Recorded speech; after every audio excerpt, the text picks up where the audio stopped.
Hello, TandLers, and welcome to this ENCORE episode. I'm your host, Nancy, and this is TandL Talks, the podcast for, about, and featuring fabulous educators. Today, we're bringing back a conversation that proves one thing. Great teaching isn't about having it all figured out. It's about trying, tweaking, and maybe having a tiny, this is not how I planned moment, and doing it anyway. You'll hear from incredible educators who took a risk with GLAD strategies and ended up unlocking something powerful: student voice, confidence, and engagement that lasts. We're talking anchor charts that actually matter, kindergartners dropping academic vocabulary like pros, and classrooms where everyone gets access. So as you listen, ask yourself, where can I add a little sparkle? Where can I shift just enough to see big impact?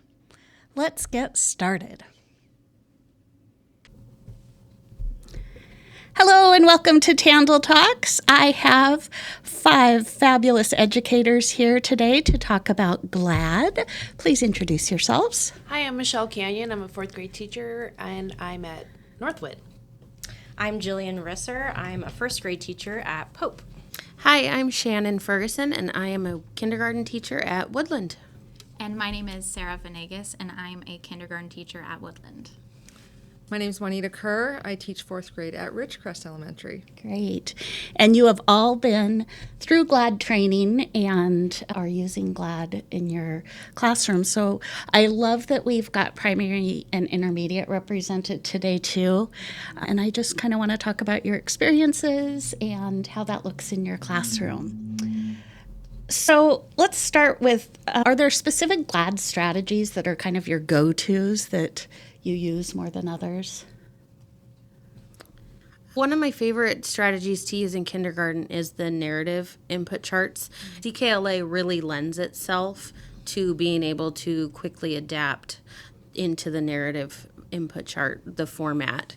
The kids are very engaged with that strategy. And kind of to bounce off of that, I found like all of the charts. I'm excited to try like the graphic organizer input chart. That's one that I haven't tried yet.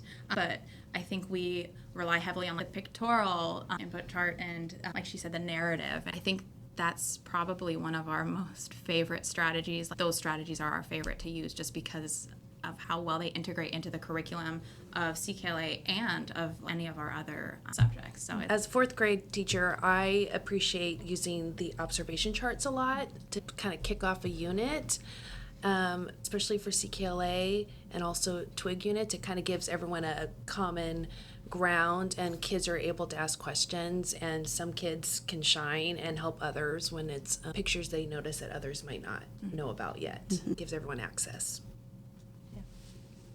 So you've already commented a little bit on this about how you incorporate GLAD strategies into CKLA. I heard TWIG. I think sometimes that's where teachers feel a little stuck because they feel like if they incorporate something like GLAD that it's veering away from the curriculum. And what I'm hearing from you is it becomes part of the curriculum. It's, as one of our CKLA facilitators once said, it's giving it your sparkle. So you're using that. Have you used it with math at all? No. Okay. Not yet, but I know that in some of our trainings, they have emphasized that you can use it for math.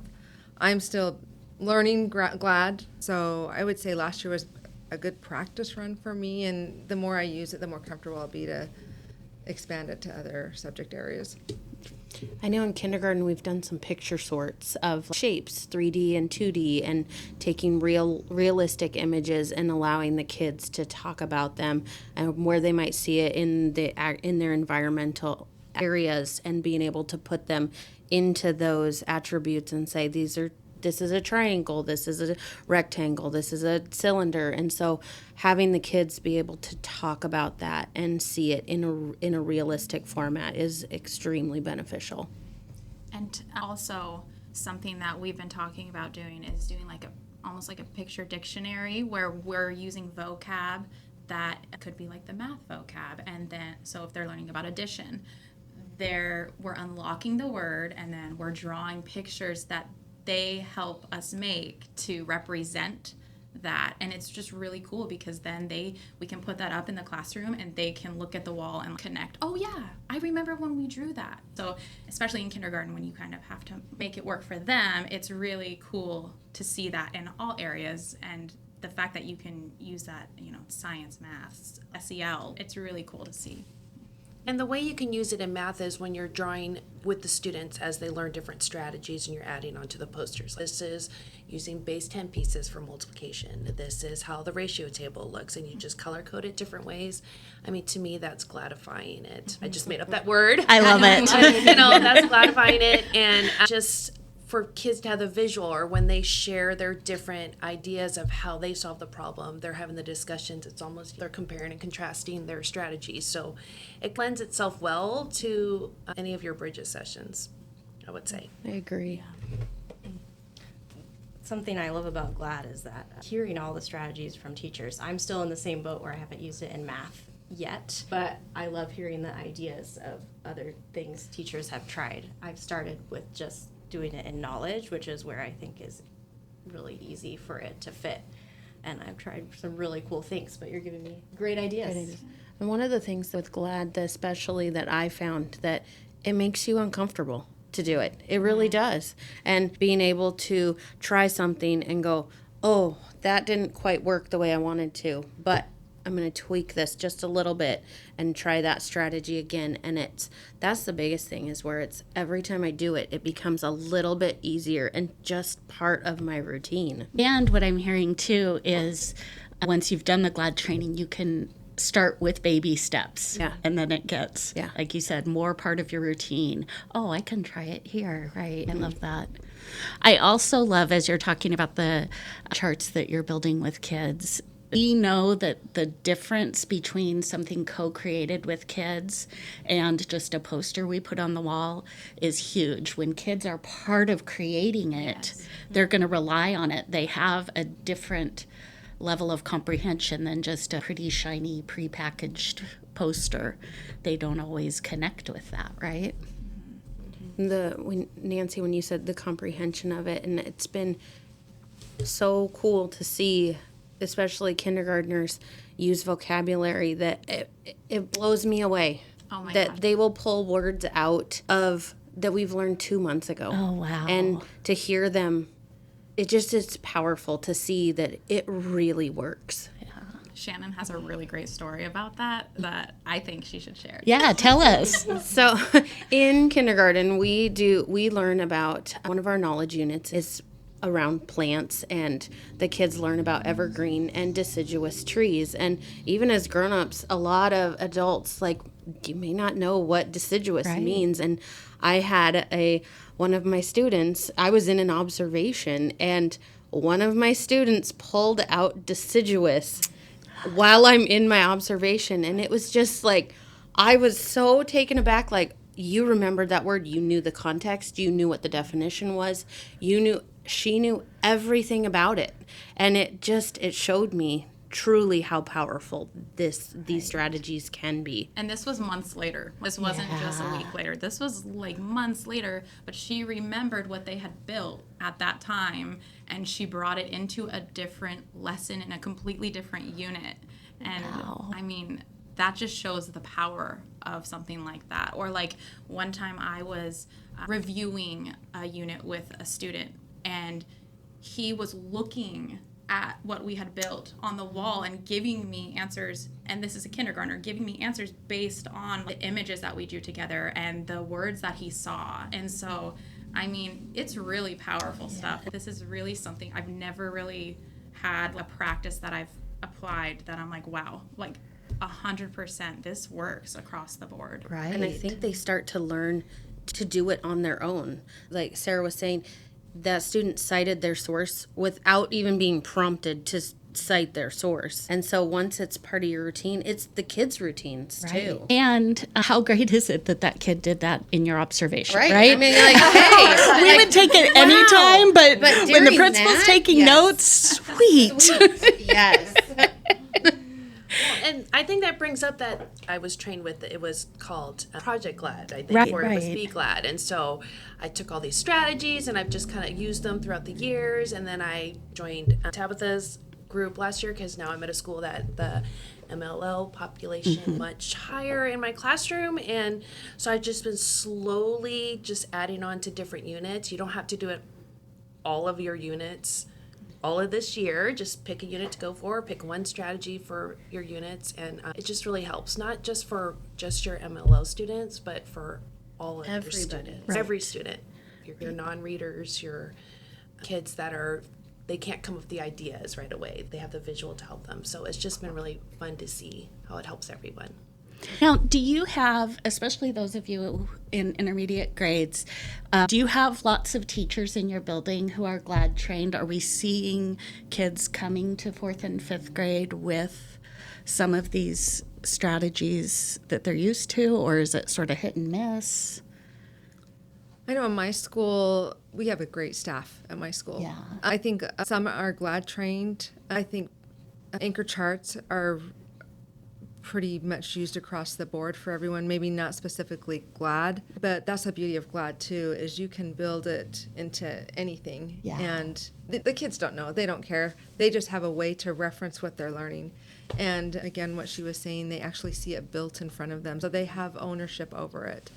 I think that no matter what grade level they're coming through, I teach 4th grade, but they're used to seeing something to support their learning. So I would say, maybe not specifically GLAD, but my school is definitely enhancing students' learning through strategies related to GLAD. Perfect. Yeah, it's fun to walk by and you peek in someone's classroom, you see one of the charts that you recognize and going in, wait, what did you do there? And asking about it and getting ideas as you walk by. So it's hit or miss, but a lot of teachers know about it and are using it, so it's really cool. And I'm hearing too that lots of our teachers have been through GLAD training, and then just through collaboration, even if they haven't been through training, just collaborating with their colleagues, they're like, I'm going to try that. Yes.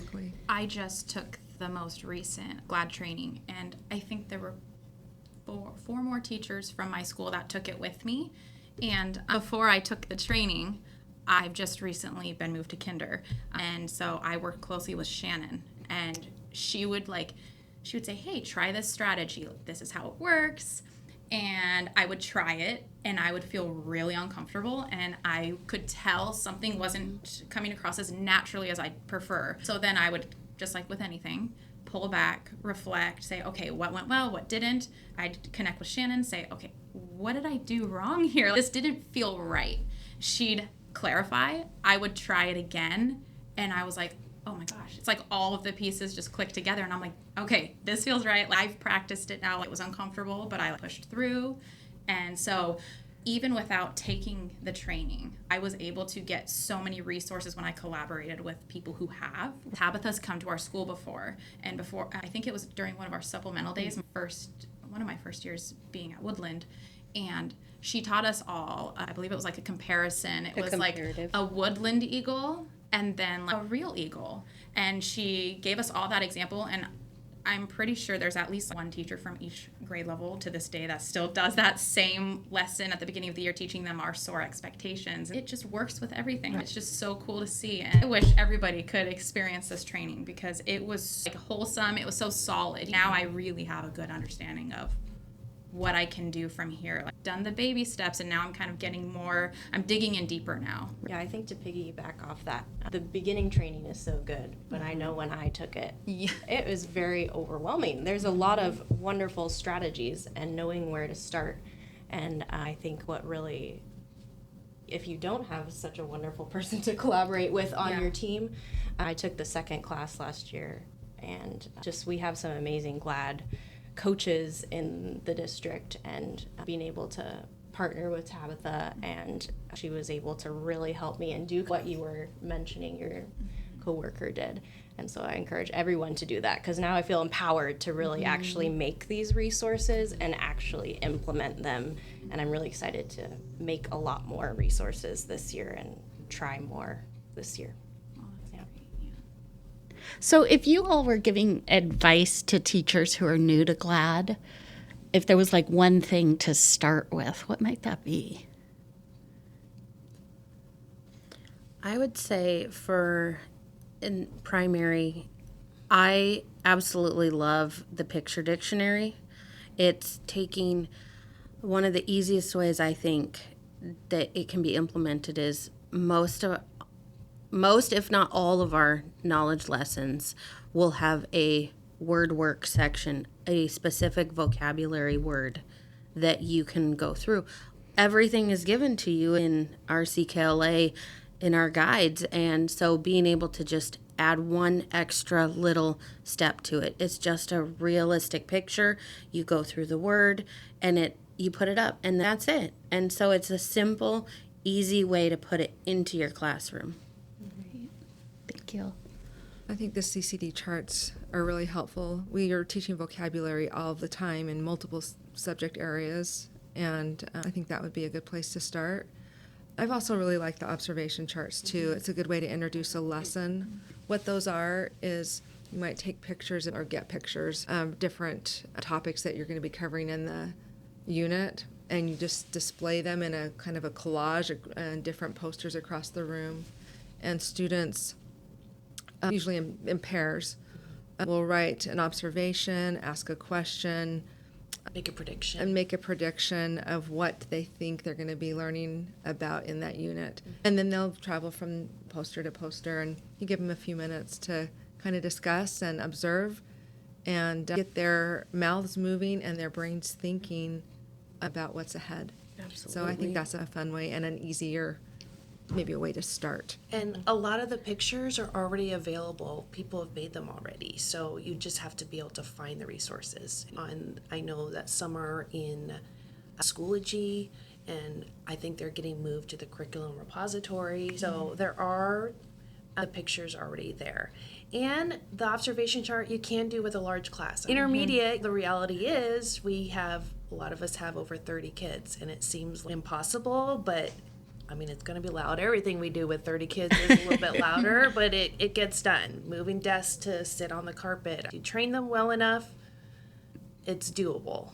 I think my advice would be, when I first heard some of these, I'm like, can first graders really do this? It seems tricky. If we're doing observation charts and we're rotating, is there going to be conflicts? Can they actually write on a sticky note? You think of all the things, and I think I would encourage people to just try it, because they really can step up to the plate and do it. When we do observation charts, they're so engaged, drawing pictures, writing in their way of writing, but you can still tell that they're so engaged, and then that helps the rest of the unit. And they're so excited to talk about it Yes. and tell each other about it. And even if they cannot represent their thinking in pictures or words, I guarantee you they can tell you about it. So you can understand their thinking. So primary grades definitely can step up and get to that level. Which also makes me think back to just our summit training the other day, where they talked a lot about oral rehearsal. So even if they're not quite ready to write yet, they can do the oral rehearsal, which is that first step in the writing trajectory. How do you think GLAD strategies help make sure that all kids can access rigorous content? I heard you talk, Michelle, about ML kids at your school. I'm thinking some of you have special ed programs where we've got kids who push in who might have lower language skills. So what are your thoughts on that? How do we help make sure that all kids can access rigorous content? I think one of my favorite things about GLAD is just the fact that it breaks you away from using the cutesy cartoony pictures, and you have to use real life images on your posters, like when you are showing kids a new concept, because some of these kids, maybe they've never seen a specific flower, or they have no idea what a map of the world looks like. And so showing them these real life images helps students that maybe don't have that exposure to those things. It's building their background knowledge, it's getting them more familiar with things. And then MLL students or students who might not be able to verbalize in the way they want, like they can use those pictures to support how they're explaining something to you. That's something that I've really appreciated about it, and been like, wow, this really does connect to all learners, not just one specific group in our class. It's getting to everybody, and you can see that. I had a really great experience last year. I did expert groups for the first time with my first graders.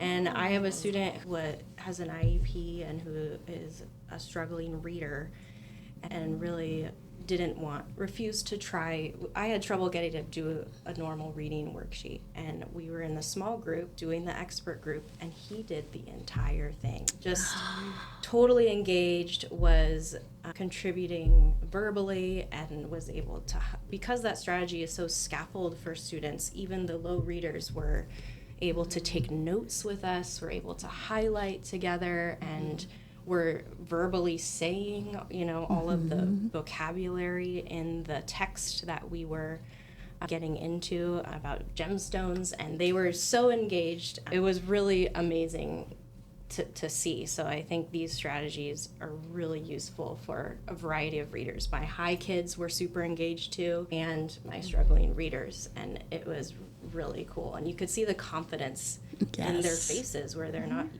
always, some of those kids are not used to feeling successful, and you could tell they felt really successful in what they had done and made, and so it's really, really It's cool. like a natural differentiation. I think Like you don't that's even, what I was literally going to don't say even too. mean to be doing it, but like it's supporting everybody at the same time. That's just so cool. That's awesome that you did that. I want to try expert groups this year.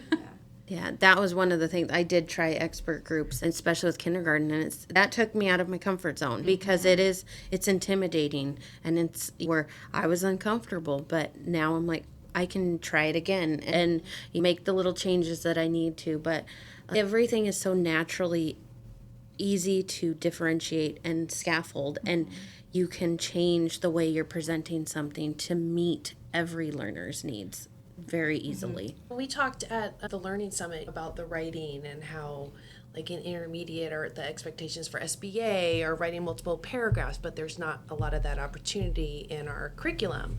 With expert groups, adding on to expert groups, you can add on cooperative paragraphs, build your essay with your students. That was really fun to do with our time travelers unit, twig unit last year. So you just kind of have to look at the resources you have and what works best to help you get those writers writing. Yeah. I think it also gives the kids an opportunity to talk about what they're learning. And when you use the different charts, comparative charts, input charts, narrative charts, they have a frame of reference. They have evidence of what they're learning, and that they can speak confidently because they can see what they helped build and what they saw built. And I think it also reinforces other parts of the curriculum, such as the things they've read about in the readers, intermediate, or things in their practice books. Oh, there it is again. Oh, there it is again. Oh, there it is again. And oh, I can actually write an informative essay on this because I have all of these frames of reference or pieces of evidence that support my opinion or build on my information. So it's empowering. That's so exciting.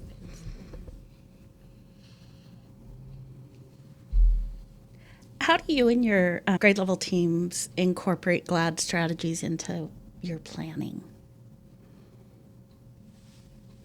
I know when we're sitting down for kindergarten, especially, we talk a lot about too the expectations of the intermediate grades versus primary grades. They're getting ready for SBA. We're building those foundational skills in the lower grades, and Sarah and I have gotten to the point where we sit down and take a look at as we're going through our pacing guide and the teacher's manuals, and taking a look at the lessons and going, okay, I can take this strategy and maybe change this a little bit, and I'm still using the curriculum that is given to me.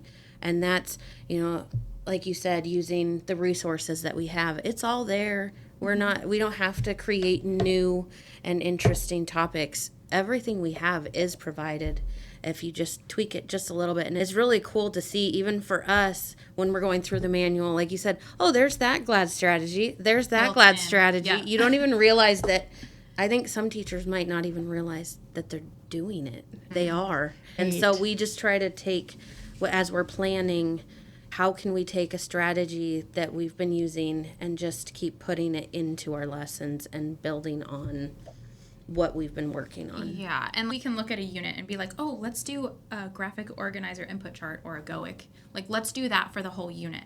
And then we can later, oh, we're doing the senses. Let's do like some Narrative. like a narrative chart for knowledge, like build that. And then we're like, oh, let's do a pictorial input chart for this specific thing that we really want them to get. So you can literally plan out a whole unit, and almost once you get the hang of it, you can start spotting like, oh, that would be a good strategy to use for this, or oh, we could do this to kind of help those kids get Or that the kids understanding. struggle with this concept, so let's tie this into this strategy into this concept to solidify their learning just a little bit more. Yeah, absolutely. And so with planning, it Naturally lends itself Yeah, almost, I think. yeah, and it is fun to sometimes get in that CKLA teacher book and be like, oh, that is a GLAD strategy. They just call it something a little different. What I'm hearing from you and what I hear from teachers all the time just is how easy it is to include GLAD strategies into your curriculum. I love it when you go to any training and you can immediately envision, how is this going to look in my classroom? How can I use this with kids? And then when you use it with kids and it's value added, that whole cycle is really exciting, right? All right. Anything else that you'd like to share about GLAD, your experiences, your kids' experiences? Anything you think our teachers should know? I would just urge anybody, if you can, to take the training. It's a long one, but it's so worth it. And to lean on those teachers at your school who do have experience with it, and don't be afraid to try to connect with Tabitha, because she is a wealth of knowledge. She really is. Yes, something I didn't really know, that, correct me if I'm wrong, but there's like a GLAD lab, like once a month day, where you can go and build materials for your classroom. And I didn't really realize that, and so that I just learned that over the summer, and I was like, oh, that's going to be something I'm keeping my eye out for. Yes. Have any of you ever been to the GLAD lab? Not yet. It's my goal Not yet. this That's year. my to- goal. That's my goal this year. Yeah. One hard thing about GLAD is you have to plan so far in advance. Working on planning farther this year. The first thing I do, if it's a unit that I haven't created yet, is I go and look, or I'll even just email Tabitha and say, hey, do you have any resources yet, or brochures for this particular unit?